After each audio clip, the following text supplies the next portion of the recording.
Allez, c'est le moment de passer à vous, Isabelle Dageot, pour un voyage très particulier. Vous nous amenez carrément dans une autre planète, celle des stars. Et le show business est une grande famille. Exactement, Valérie. Après le décès du mari de Céline Dion, je ne vais pas faire d'erreur, René, Angélique, Jean-Jacques Goldman, qui est un ami de longue date du couple, a décidé d'écrire et de composer une chanson pour rendre hommage justement à René dans le prochain album de Céline Dion. D'ailleurs, Céline déclarait sur un entretien accordé sur France Bleu que c'est une longue histoire d'amour artistique qui se passe entre les deux. Donc c'est un beau geste. Oui, alors Hollywood qui se prépare à vivre la plus grande soirée de l'année. Oui, les Oscars le dimanche 28 février.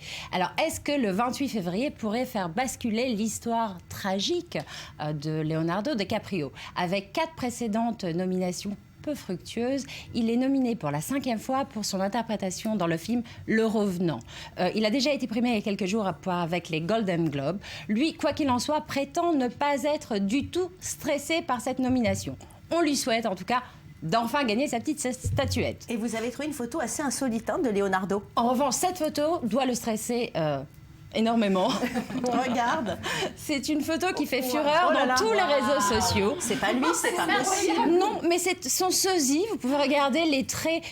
Il y a une ressemblance. Bon, il y a un petit surpoids de kilos, mais à peine. À peine. Au secours. Mais c'est pas mal. Il est stressé. S'il la met sur son frigo, moi, il est sûr de refermer la porte immédiatement. Les Oscars, c'est aussi la musique avec une nomination pour Lady Gaga. Tout à fait. Alors, Lady Gaga a été nominée pour son interprétation de la chanson, excusez mon anglais, Until It Happened to You, jusqu'à que ça vous arrive. C'est la chanson qui a été composée pour le film documentaire, je vais le dire en français, Le Terrain de chasse. C'est un documentaire qui parle des viols de femmes dans les campus aux États-Unis. Elle-même, à l'âge de 19 ans, a subi un viol. Elle a mis 7 ans de traumatisme à pouvoir en parler. Quand elle a découvert sa nomination, elle a été bouleversée et a écrit sur son compte privé Twitter une gratitude énorme à l'Académie des Oscars et surtout un remerciement d'être la voix de toutes ces victimes. Enfin, Isabelle, il est impossible de terminer une chronique People sans parler des Kardashians. Évidemment.